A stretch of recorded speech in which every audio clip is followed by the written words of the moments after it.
Bismillahirrahmanirrahim. Abad. Ya masa ketika sunnah itu tidak terlalu banyak yang mengenalnya, artinya kejahilan itu banyak. Ya, dan pada saat kejahilan itu banyak terjadi, ya muncul orang-orang yang memusuhinya, itu hal yang wajar. Nah itu ada ibarat ya diucapkan oleh para ulama, al-jahilu adu nafsihi. Kejahilan itu adalah musuh dirinya sendiri. Dia musuh dari kebaikan. Sebab kalau dia tidak kenal sesuatu, dia akan musuhi sesuatu itu. Dia akan musuhi sesuatu itu. Karena itu kewajiban kita di masa sekarang ini dalam menyebarkan sunnah, kewajiban kita adalah berlemah lembut. Banyak memaafkan. Banyak memaafkan. Kemudian banyak mendoakan kebaikan. Serta lebih giat lagi di dalam menyebarkan sunnah. Iya. Ya, kalau disebut seperti fenomena tadi ya, semakin banyak yang berbicara itu kan biasa manusia-manusia di alam maya itu di mana-mana kadang seperti itu tindakan dan perbuatannya. Kita juga tidak tahu siapa yang melakukannya. Ya, apakah berasal dari satu orang atau orang tertentu, apakah berasal dari muslim atau non muslim. Ya kita tidak tahu hal-hal yang seperti itu. Sebab kadang ada yang membuat potongan-potongan video, ya itu mau menghasut antara umat Islam, membuat pertikaian, permusuhan.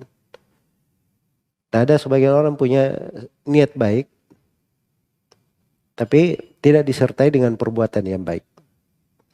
Tidak disertai dengan perbuatan yang baik. Karena itu perlu kesabaran saya. Dan adanya banyak orang yang mencela, mengkritik. Itu hal yang biasa ya, lumrah. Ya, lumrah. Karena itu Imam Malik rahimahullahu ta'ala pernah beliau bertanya, "Mada yaqulun nasu fiyya?" Apa yang dikatakan oleh manusia tentang saya? Kata Imam Malik. Murid-muridnya menjawab, ada yang memujimu, ada yang mencelamu. Ya kata Imam Malik, alhamdulillahilladzi lam yajma'ahum ala dammi. Segala puji hanya untuk Allah yang tidak mengumpulkan mereka semua untuk mencela saya. Artinya kalau sudah ada yang mencela, ada yang memuji itu masih wajar. Tapi kalau semuanya mencela, itu tidak wajar namanya. Maka Imam Malik berkata, saya bersyukur kepada Allah yang tidak mengumpulkan mereka semua bersatu padu untuk mencela saya. Bahkan kadang celaan terhadap kebaikan itu ciri Allah menghendaki kebaikan untuk kebaikan itu supaya semakin tersiar dan tersebar.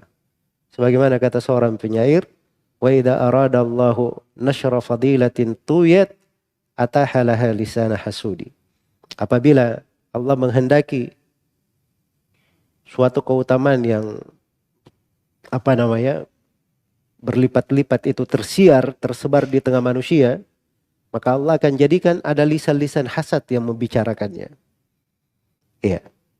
Karena itu ada banyak dari dakwah sunnah itu semakin tersebar di tengah manusia. Kenapa? Karena ada lisan-lisan hasad yang membicarakannya. Ada orang-orang yang berdusta ke sana sini. Akhirnya orang bertanya-tanya, ingin cari kebenarannya. Begitu tahu yang benarnya, oh rupanya ini orang-orang berdusta. Oh rupanya ini orang-orang hasad. Oh rupanya sunnah ini begini. Semakin dia pelajari kebenaran, orang yang punya cahaya di dalam hatinya, cinta kepada kebenaran. Karena ahli sunnah wal jamaah, salafiyun itu, mereka tidak berbicara kecuali dengan hal yang benar. Ya karena itu banyak yang marah ya ketika diajak kepada seruan Al-Quran dan As-Sunnah. Ya sebab mereka lebih banyak bermain dengan akalnya, dengan pikirannya, merasa punya kaidah-kaidah. Tapi kaidah-kaidah yang tidak didasari dengan pendalilan dari Al-Quran dan As-Sunnah, itu yang menjadi sebab kerusakan. Iya. Dan selalu kadang sebagian orang itu memanfaatkan. Ada ya sebagian dari manusia menyuruh kepada sunnah juga, tapi keliru jalannya. Kembali kepada Al-Quran dan sunnah, tidak ada kaidah-kaidah fikihnya. Tidak ada kaidah pendalilan, tidak ada kaidah di dalam memahami. Tidak ada pengertian dalam maqasidus syariah, maksud pensyariatan. Tidak ada letak penggunaan para ulama di dalam ayat-ayat maupun hadits-hadits. Karena seorang ahli sunnah itu kalau dia berbicara ayat, itu artinya di belakangnya ratusan buku-buku tafsir. Kalau dia bicara hadits, artinya di dalam hadits itu ada fikihnya terkait dengan haditsnya dan terkait dengan pembahasan fikih di masail hadits itu sendiri. Dan dibahas di dalam buku-buku madhab-madhab fikih di kalangan para ulama. Jadi itu semuanya ada timbangan-timbangannya.